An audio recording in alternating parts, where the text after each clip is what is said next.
नमस्कार साथियों, मैं राघवेंद्र सिंह।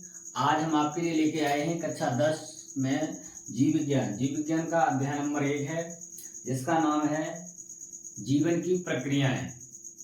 जीवन की प्रक्रियाओं में हम सीखेंगे, सबसे पहला टॉपिक हमारा जो होगा वो होगा उपापचयी क्रियाएं।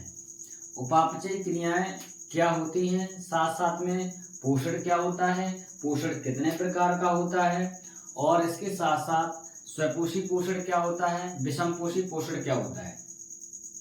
तो आइए देखते हैं उपापचयी क्रियाएं। उपापचयी क्रियाएं क्या होती हैं और उपापचयी क्रियाएं कितने प्रकार की होती हैं। उपापचयी क्रियाओं की अगर हम बात करें तो इसकी डेफिनेशन में हम क्या लिखेंगे, वे सभी क्रियाएं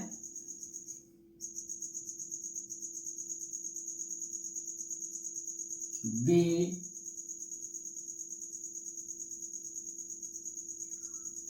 सभी क्रियाएं जो जीव को वे सभी क्रियाएं जो जीव को क्या कर सकती हैं, जीवित बनाए रखने के लिए सक्षम होती हैं। जीव को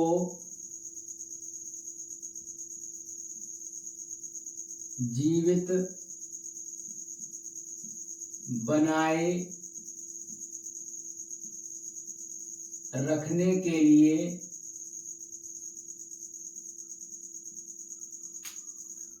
रखने के लिए क्या होती हैं, सक्षम होती हैं।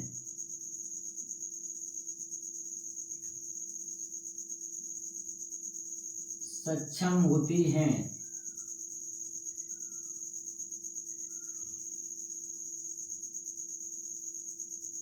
उन्हें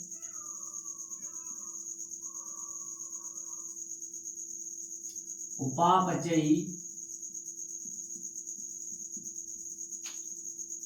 क्रियाएं कहते हैं। उपापचयी क्रियाएं कहते हैं।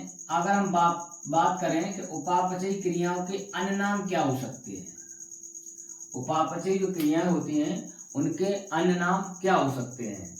जैसे उपापचयी क्रियाओं को हम कहें तो हम कह सकते हैं इन्हें जीवन की प्रक्रियाएं भी कहते हैं, साथ साथ में और इस प्रक्रम को हम जैव प्रक्रम भी कहते हैं। तो उपापचयी क्रियाओं को हम जैव प्रक्रम के नाम से ही जानते हैं, जैव प्रक्रम। और जो उपापचयी क्रियाएं हैं उन्हें हम जीवन की क्रियाएं भी कहते हैं।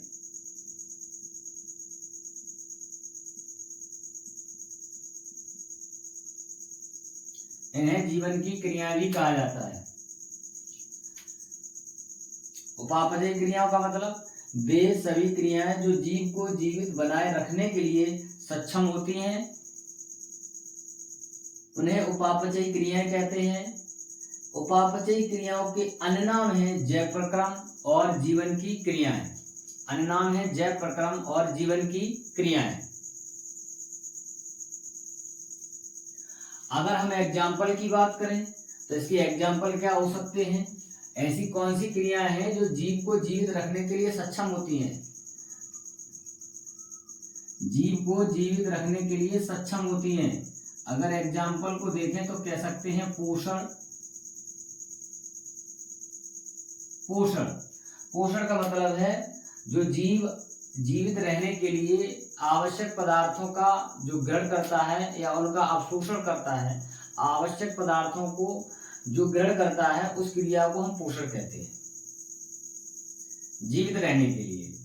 उसके बाद में दूसरा नंबर आता है श्वसन। पॉइंट नंबर वैसे में 2 की बात करें, श्वसन। जीव जीवित रहने के लिए सांस लेता है। श्वसन वायु का अंदर जाना बाहर निकलना, ये क्रिया श्वसन कहलाती है जीव के अंदर। श्वसन के बाद उत्सर्जन।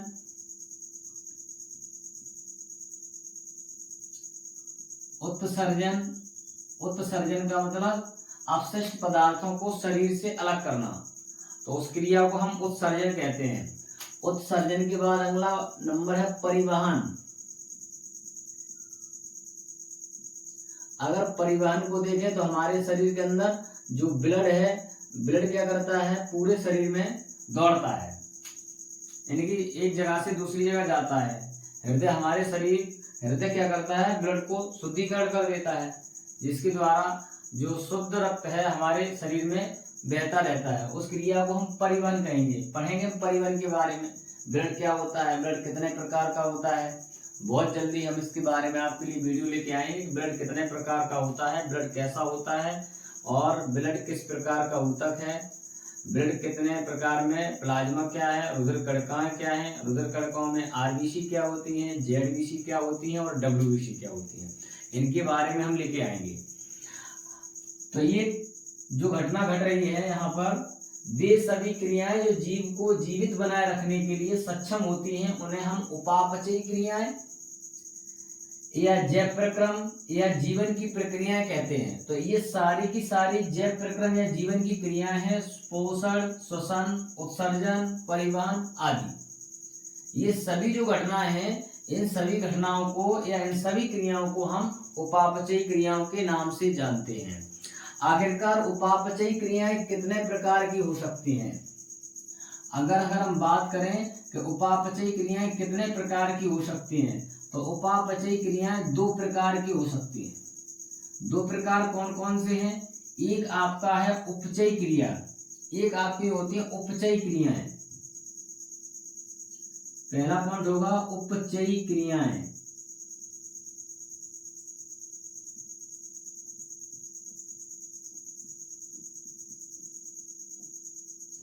उपचयी क्रियाएं, उपचयी क्रियाओं का मतलब क्या है? उपचयी क्रिया, उसको दूसरा मतलब है उपचयी के बाद आएगा आपचयी। एक उपचयी होता है, एक अपचयी होता है।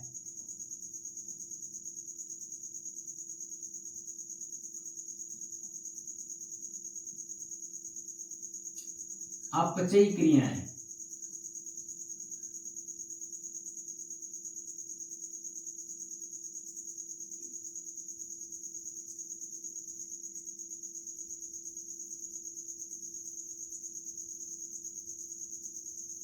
अपचयी क्रियाएं और उपचयी क्रियाएं। अपचयी और उपचयी में क्या डिफरेंस है? अपचयी जो होता है, इनमें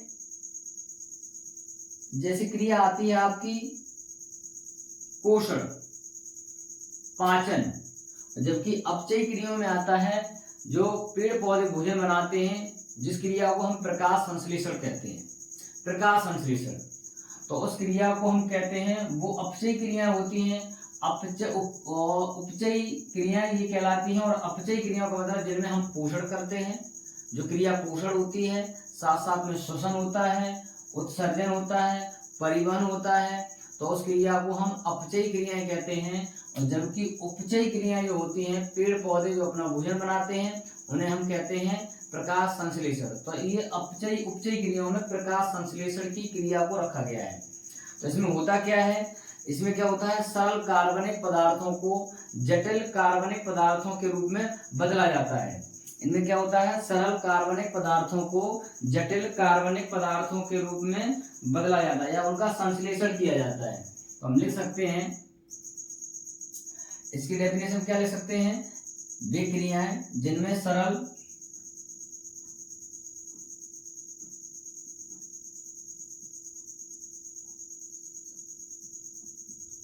वे क्रियाएं जिनमें सरल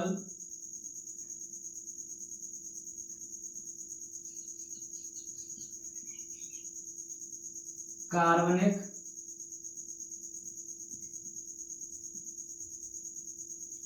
पदार्थों को, जिनमें जो सरल कार्बनिक पदार्थ हैं उनको किसमें,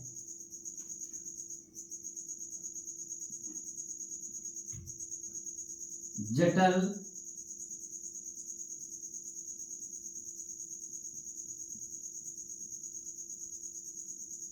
कार्बनिक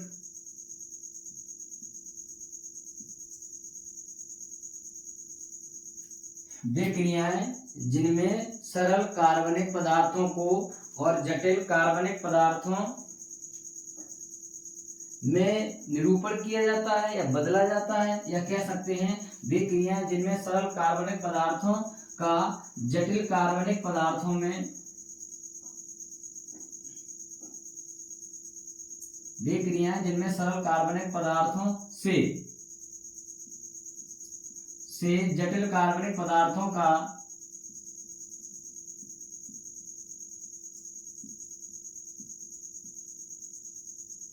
संश्लेषण किया जाता है।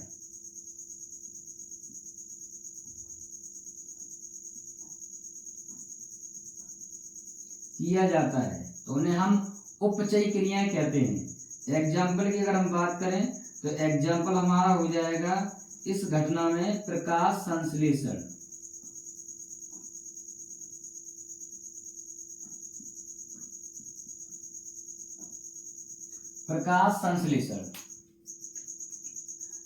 प्रकाश संश्लेषण का मतलब है पेड़ पौधे सूर्य के प्रकाश से प्रकाश को ग्रहण करके तथा भूमि मृदा के अंदर से खनिज लवणों को जल को ग्रहण करके पत्तियों द्वारा जो अपना भोजन बनाते हैं, उस घटना को हम प्रकाश संश्लेषण कहते हैं। माना कि मेरे पास में जैसे कोई पौधा है, ये पौधा क्या है, इसकी जड़ें जमीन के अंदर है, इसकी जड़ें जमीन के अंदर हैं और साथ साथ में क्या घटना घट रही है कि यहाँ मान लो ये पौधा कोई है या वृक्ष है, इसकी कोई एक पत्ती है, ये पत्ती क्या करती है,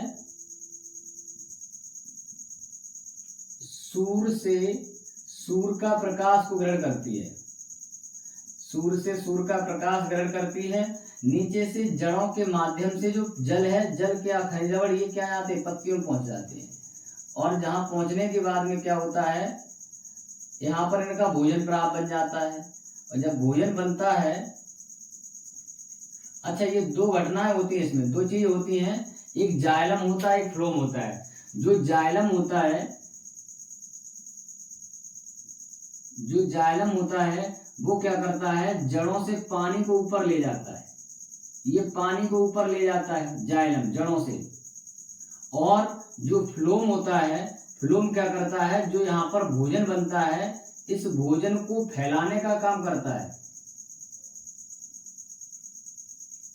फ्लोम जो होता है, फ्लोम क्या करता है, जो भोजन यहाँ पर बन जाता है उसको पौधों के सभी भागों तक पहुंचाने का काम करता है। इस क्रिया को हम प्रकाश संश्लेषण कहते हैं। यह क्रिया प्रकाश संश्लेषण कहलाती है। इस घटना में क्या होता है, जो सरल कार्बनिक पदार्थ हैं उनसे सरल कार्बनिक पदार्थों से जटिल कार्बनिक पदार्थों का संश्लेषण किया जाता है। सरल कार्बनिक पदार्थों से जटिल कार्बनिक पदार्थों का संश्लेषण किया जाता है। उन्हें हम उपचयी क्रियाएं कहते हैं। अब बात करते हैं अपचयी क्रियाओं की। आखिरकार अपचयी क्रियाएं क्या होती हैं? अगर अपचयी क्रियाओं की बात करें तो इनमें लिख सकते हैं, इनमें जटिल कार्बनिक पदार्थों का संश्लेषण या जटिल कार्बनिक पदार्थों को सरल कार्बनिक पदार्थों के रूप में बदला जाता है, या फिर कह सकते हैं इनका विखंडन किया जा सकता है। तो इसकी डेफिनेशन क्या हो जाएगी, यहां लिख सकते हैं, वे क्रियाएं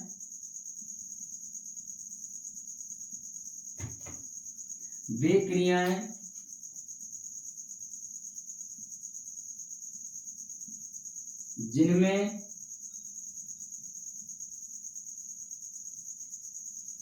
जटिल कार्बनिक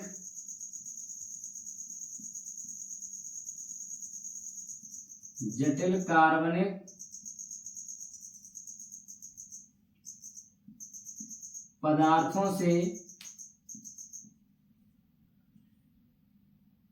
सरल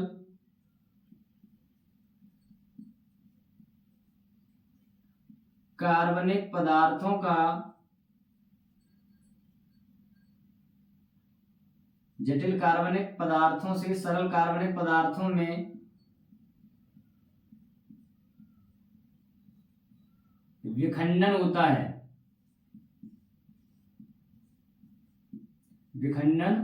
है। जैसे हम कह सकते हैं पोषण, साथ साथ में श्वसन आदि। ये जो घटनाएं होती हैं ये जीवों में, पेड़ पौधों को छोड़कर, पोषण की घटना, श्वसन की घटना, तो ये घटनाएं जो होती हैं मनुष्यों में जो होती हैं या फिर जीव जंतुओं में जो होती हैं, उन क्रियाओं को हम अपचयी क्रियाएं कहते हैं। जिनमें क्या होगा, जटिल को किसमें जिस जटिल को सरल पदार्थों में विखंडन किया जाएगा, और उपचयी क्रियाओं में सरल कार्बनिक पदार्थों को जटिल कार्बनिक पदार्थों में संश्लेषण किया जाएगा। तो ये आपकी उपचयी और अपचयी क्रियाएं हो गई। उपचयी और अपचयी क्रियाएं। उपापचयी क्रियाएं का मतलब वे सभी क्रियाएं जो जीव को जीवित बनाए रखने के लिए सक्षम होती हैं, उपापचयी क्रियाएं या जैव प्रक्रम या जीवन की प्रक्रियाएं कहते हैं। जैसे पोषण है, श्वसन है, उत्सर्जन है, परिवहन है आदि। अब यहाँ पर उपापचयी क्रियाएं दो प्रकार की हुई हैं, एक अपचयी क्रियाएं और दूसरी है उपचयी क्रियाएं और दूसरी है अपचयी क्रियाएं। उपचयी क्रियाओं का मतलब है वे क्रियाएं जिनमें सरल कार्बनिक पदार्थों से जटिल कार्बनिक पदार्थों का संश्लेषण किया जाता है, प्रकाश संश्लेषण जैसे। और अपचयी क्रियाओं का मतलब है वे क्रियाएं जिनमें जटिल कार्बनिक पदार्थों से सरल कार्बनिक पदार्थों का विखंडन होता है, उन्हें हम क्या कहते हैं, अपचयी क्रियाएं कहते हैं। जैसे पोषण है और साथ साथ में आपका पोषण के साथ साथ जिसका नाम होगा श्वसन आदि। इन क्रियाओं को हम अपचयी क्रियाओं के नाम से जानते हैं। नोट करेंगे। उसके बाद अगला टॉपिक,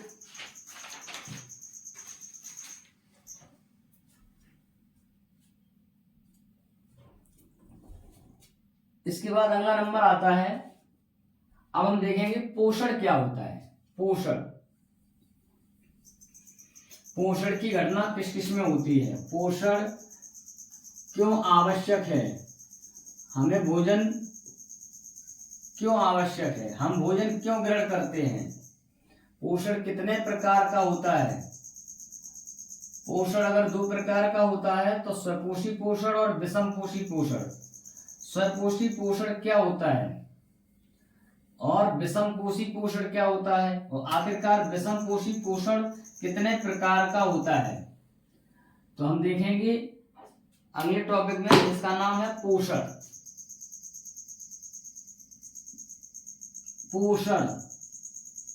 अगर हम पोषण की बात करें, पोषण की डेफिनेशन को देखें, पोषण कितने प्रकार का होता है, तो अगर पोषण को देखें, पोषण का मतलब है जीवों द्वारा जीवित रहने के लिए या अपने शरीर की वृद्धि विकास के लिए जो आवश्यक भोज्य पदार्थ होते हैं, उनको ग्रहण करना ही पोषण कहलाता है।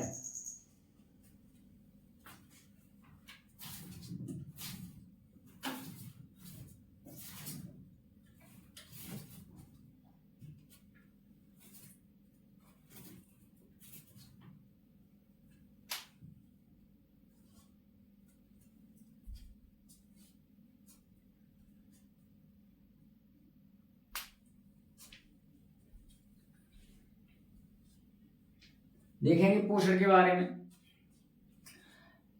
इसकी डेफिनेशन हो जाएगी,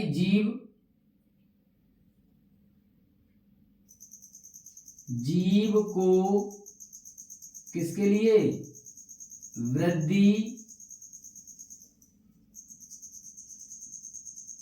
वृद्धि विकास, हमारे शरीर का विकास, वृद्धि विकास एवं समस्त जैव क्रियाएं, वृद्धि विकास एवं समस्त जैविक क्रियाएं, जितनी भी क्रियाएं हैं हमारे शरीर में होने वाली क्रियाएं, जैसे श्वसन है और भी तमाम चीजें हैं,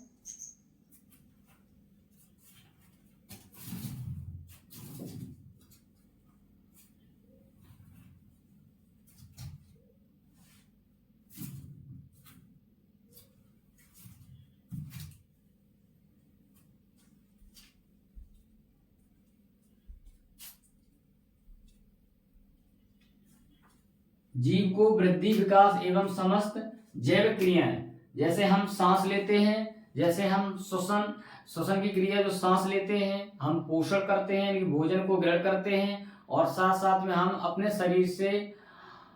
शरीर से उत्सर्जित पदार्थों को अलग करते हैं। हमारे शरीर का विकास, जैसे हमारे शरीर के अंग बढ़ते हैं, जैसे हाथ है, पैर है, उंगली है, और साथ साथ में सिर के बाल हैं। ये सारी क्रियाएं जो होती हैं उनके लिए जो आवश्यक भोज्य पदार्थ हैं, तो उस क्रिया को हम पोषण कहते हैं। तो जैविक क्रियाओं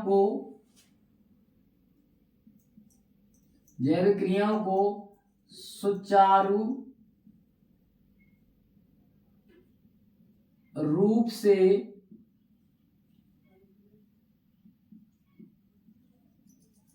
चलाने के लिए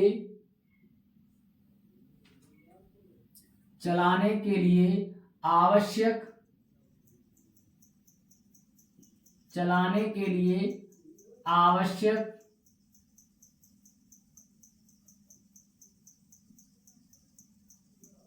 भोज्य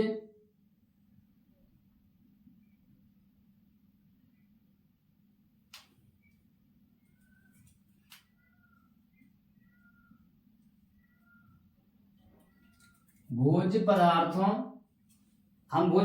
को क्या करेंगे? ग्रहण करेंगे। तो भोज्य पदार्थों को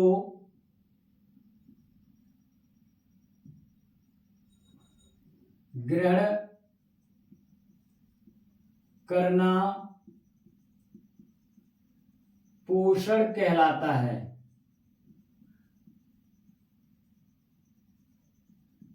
ग्रहण करना पोषण कहलाता है। देखेंगे, जीव को वृद्धि, विकास एवं समस्त जैविक क्रियाओं को सुचारू रूप से चलाने के लिए आवश्यक भोज्य पदार्थ, हमें अपने शरीर को या शरीर के वृद्धि के लिए, शरीर के विकास के लिए जैविक क्रियाएं, जैसे बताया था श्वसन है, उत्सर्जन है, इन सभी को सुचारू रूप से चलाने के लिए जो आवश्यक भोज्य पदार्थ है, उस भोज्य पदार्थ को ग्रहण करना क्या कहलाता है? पोषण कहलाता है। अब पोषण कितने प्रकार का हो सकता है? पोषण कहलाता है, पोषण कितने प्रकार का हो सकता है? अच्छा, पोषण की आवश्यकता क्यों होती है? अगर हम बात करें पोषण की आवश्यकता,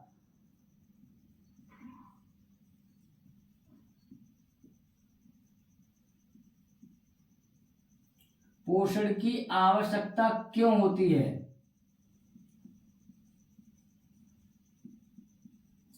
पोषण की आवश्यकता क्यों होती है? पोषण की आवश्यकता इसलिए होती है, हमें सबसे पहले नंबर 1 पे जो चाहिए, जो क्या चाहिए? ऊर्जा की पूर्ति के लिए। अभी हम यहाँ पर पढ़ा रहे हैं तो हमारे अंदर से जो ऊर्जा है वो नष्ट हो रही है। आप देख रहे हैं तो आपकी ऊर्जा देखने में नष्ट हो रही है, साथ साथ सुनने में नष्ट हो रही है। तो ऊर्जा हमेशा नष्ट होती है, चाहे हम सोएं, चाहे रोएं, चाहे चिल्लाएं, चाहे हंसें, चाहे देखें, चाहे बैठें। तो ऊर्जा की पूर्ति जो होती है वो ऊर्जा कहाँ से मिलती है? वो ऊर्जा हमें भोजन से मिलती है। तो भोजन से जब ऊर्जा मिलती है तो पहला पॉइंट है कि पोषण की आवश्यकता क्यों है? हमारे शरीर को ऊर्जा की पूर्ति के लिए। तो ऊर्जा की पूर्ति के लिए हमें पोषण की आवश्यकता है, पूर्ति के लिए। दूसरा नंबर क्या हो जाएगा? पहला पॉइंट हमें पता चला कि हमें ऊर्जा की पूर्ति के लिए भोजन की आवश्यकता होती है।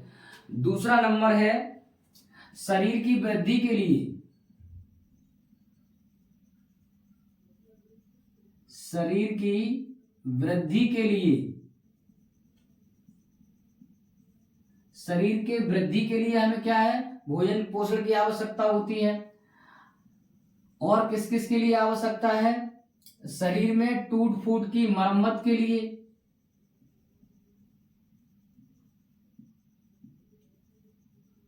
शरीर में टूट फूट की मरम्मत के लिए। और किसके लिए आवश्यक है? और किसके लिए आवश्यक है? रोगों की रक्षा के लिए।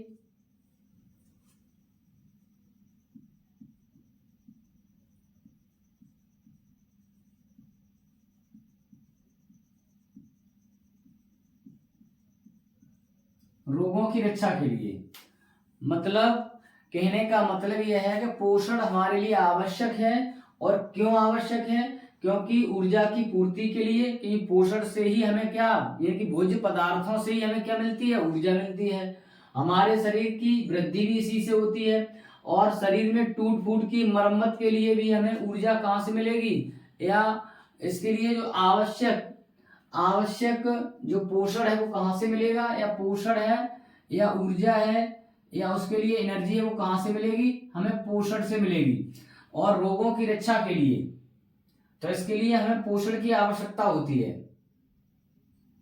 पोषण की आवश्यकता होती है। अब पोषण कितने प्रकार का हो सकता है? अगर पोषण के प्रकार की बात करें,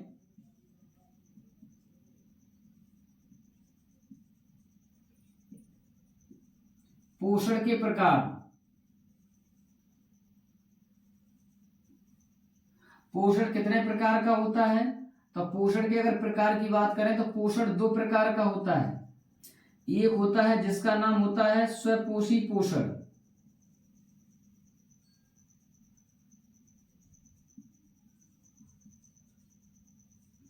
दूसरा जिसका नाम है विषमपोषी पोषण।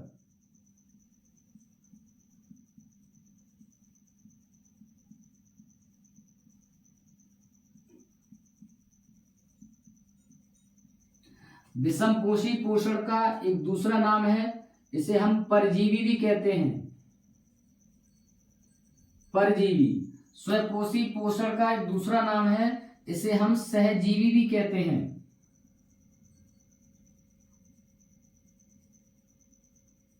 सहजीवी या फिर इसे कहते हैं स्वपोषी पोषण।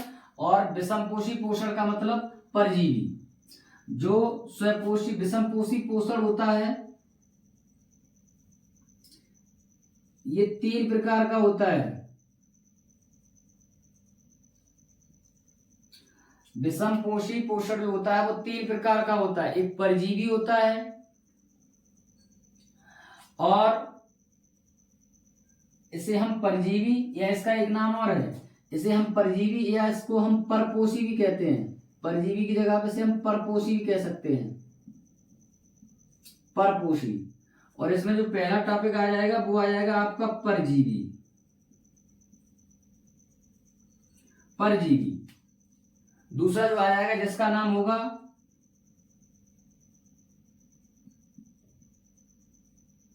मृतोपजीवी। ये हो जाएगा परजीवी। उसके बाद मृतोपजीवी, फिर उसका तीसरा नंबर हो जाएगा प्राणी संभोजी।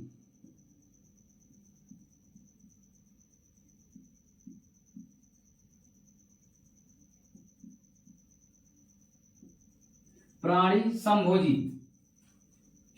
यहां पर अगर हम स्वपोषी पोषण की बात करें तो स्वपोषी पोषण का मतलब होता है, स्वपोषी पोषण का मतलब होता है वे जीव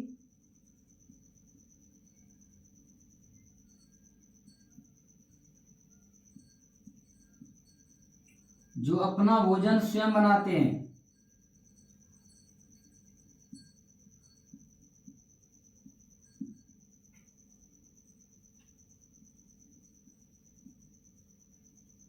स्वयं बनाते हैं, उन्हें हम स्वपोषी पोषण कहते हैं। जैसे एग्जाम्पल की अगर हम बात करें, एग्जाम्पल में आ जाएगा हरे पेड़ पौधे।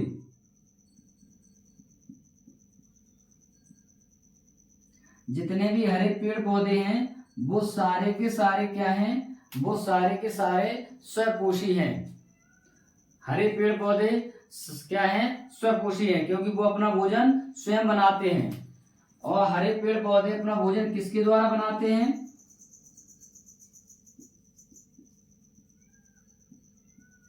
अभी जो बताया था, प्रकाश संश्लेषण की क्रिया द्वारा।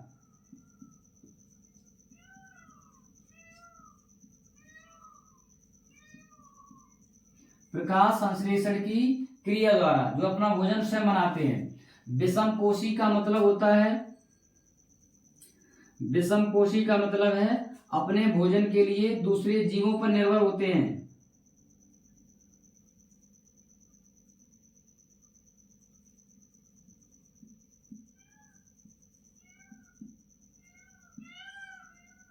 अपने भोजन के लिए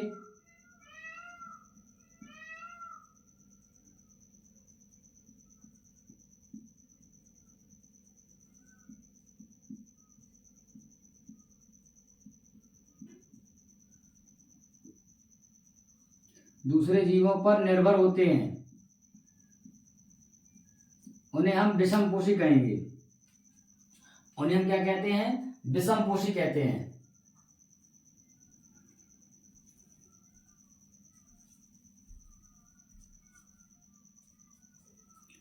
अब बात आती है परजीवी की। परजीवी क्या है? जो अपने भोजन के लिए दूसरे जीवों पर निर्भर रहते हैं। अब जैसे अपने भोजन के लिए दूसरे जीवों पर निर्भर रहते हैं, परजीवी का मतलब है, परजीवी का मतलब है वे जीव जो अपना भोजन, वे जीव जो अपना भोजन क्या करते हैं? दूसरे जीवों पर निर्भर रहते हैं या दूसरे जीवों पर प्राप्त करते हैं। तो ये क्या करते हैं? परजीवी अपने भोजन के लिए किस पर हैं? दूसरों पर निर्भर हैं, दूसरे पर निर्भर हैं। जैसे एग्जाम्पल, इसके एग्जाम्पल की अगर हम बात करें, इसमें एग्जाम्पल कौन आ जाएगा? जैसे अमरवेल,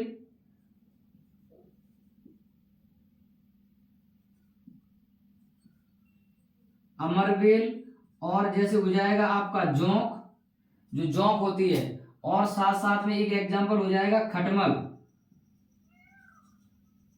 खटमल। तो ये कैसे जीव हैं? परजीवी हैं। और मनुष्य है, जानवर हैं, पशु पक्षी हैं, तो ये क्या है? सब परजीवी हैं। क्यों? क्योंकि ये अपने भोजन के लिए दूसरे जीवों पर निर्भर हैं। तो यहाँ पर क्या है? ये दूसरे जीवों पर निर्भर है, यानी कि दूसरे पर निर्भर होते हैं। मृतोपजीवी का मतलब होता है वे जीव जो अपना भोजन मरे हुए जीवों से प्राप्त करते हैं। ये किस पर निर्भर हैं? मृत जीवों पर निर्भर हैं। मृत जीवों पर निर्भर हैं वे जीव जो अपना भोजन मरे हुए जीवों से प्राप्त करते हैं या फिर मृत जीवों पर निर्भर हैं। जैसे अगर हम बात कर सकते हैं कवक, आपका जो कवक होता है, कवक, कवक के साथ साथ में जीवाणु, जीवाणु और ईस्ट, ये जो होते हैं वो आपके मृतोपजीवी होते हैं। मृतोपजीवी कवक यानी कि जिन्हें हम फफूंदी कहते हैं। जैसे देखते हैं हम अचार में क्या करते हैं? नमी के हाथ डाल देते हैं, तो नमी के हाथ डालने पर उसमें सफेद सफेद सा जो जम जाता है वो क्या होता है? कवक होता है, जिन्हें हम अपनी भाषा में फफूंदी कहते हैं। तो ये क्या है? मृतोपजीवी हैं, यानी कि मरे हुए जीवों पर ये कैसे हैं? निर्भर होते हैं। अब आता है प्राणी संभोजी। प्राणी संभोजी का मतलब वे जीव जो अपना भोजन दूसरे जीवों का भक्षण करके, दूसरे जीवों का भक्षण करके प्राप्त करते हैं। प्राणी संभोजी हम कह सकते हैं वे जीव जो अपना भोजन क्या करते हैं? अपना भोजन कैसे? जटिल पदार्थों से या ठोस पदार्थों से प्राप्त अवस्था में ग्रहण करते हैं। जैसे आपका आ जाएगा इसमें कुत्ता, कुत्ता के साथ साथ में आ जाएगा बकरी, शेर, मानव। प्राणी संभोजी का मतलब है वे जीव जो अपना भोजन, वे जीव जो अपना भोजन किससे प्राप्त करेंगे? अपना भोजन जटिल भोज्य पदार्थों या ठोस पदार्थों से, या ठोस व तरल अवस्था में, ठोस पदार्थ या ठोस व तरल अवस्था में ग्रहण करते हैं। तो पदार्थ कौन से हैं? जटिल। तो हम इसकी डेफिनेशन में क्या ले सकते हैं? वे जीव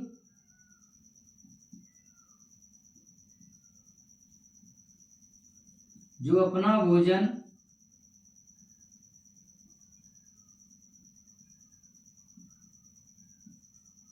जटिल पदार्थों से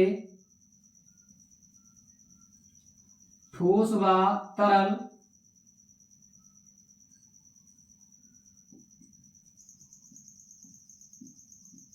अवस्था में प्राप्त करते हैं, प्राणी संभोजी कहलाते हैं। जैसे एग्जाम्पल की बात करें, इसमें आ जाएगा आपका जैसे कुत्ता, बकरी, मानव, इन्हें हम क्या कहेंगे? इन्हें हम कहेंगे प्राणी संभोजी। इन्हें क्या कहेंगे? हम प्राणी संभोजी कहेंगे। एक बार देखेंगे पोषण। पोषण का मतलब है जीव को वृद्धि, विकास एवं समस्त जैविक क्रियाओं को सुचारू रूप से चलाने के लिए आवश्यक भोज्य पदार्थों को ग्रहण करना ही पोषण कहलाता है। मोटी मोटी बात है कि जो भी पदार्थ हम भोजन के रूप में ग्रहण करते हैं उस क्रिया को हम पोषण कहते हैं। जो भी पदार्थ हम भोजन के रूप में ग्रहण करते हैं उस क्रिया को हम पोषण कहते हैं। पोषण दो प्रकार से होता है, स्वपोषी पोषण और विषमपोषी पोषण। स्वपोषी पोषण का मतलब है वे जीव जो अपना भोजन स्वयं प्राप्त करते हैं, जैसे हरे पेड़ पौधे। विषमपोषी पोषण का मतलब है वे जीव जो अपने भोजन के लिए दूसरे जीवों पर निर्भर हैं। और विषमपोषी पोषण तीन प्रकार के हैं, जिनका नाम है परजीवी जो अपने भोजन के लिए दूसरों पर निर्भर हैं, अमरबेल, जौ, खटमल, और मृतोपजीवी जो मृत जीवों पर निर्भर हैं, जैसे कवक, जीवाणु, ईस्ट। प्राणी संभोजी वे जीव जो अपना भोजन जटिल पदार्थों से ठोस या तरल अवस्था में प्राप्त करते हैं, उन्हें हम प्राणी संभोजी कहते हैं, जैसे कुत्ता, बकरी, मानव आदि। आशा करते हैं आपको ये वीडियो पसंद आई होगी। हमारा जो YouTube पर चैनल है गोगाजी स्टडी क्लास, आप उसको सब्सक्राइब करें तथा इस वीडियो को ज़्यादा से ज़्यादा शेयर करें, जिससे हम आपके लिए अच्छी से अच्छी वीडियो ला सकें। तब तक के लिए जय हिंद, धन्यवाद।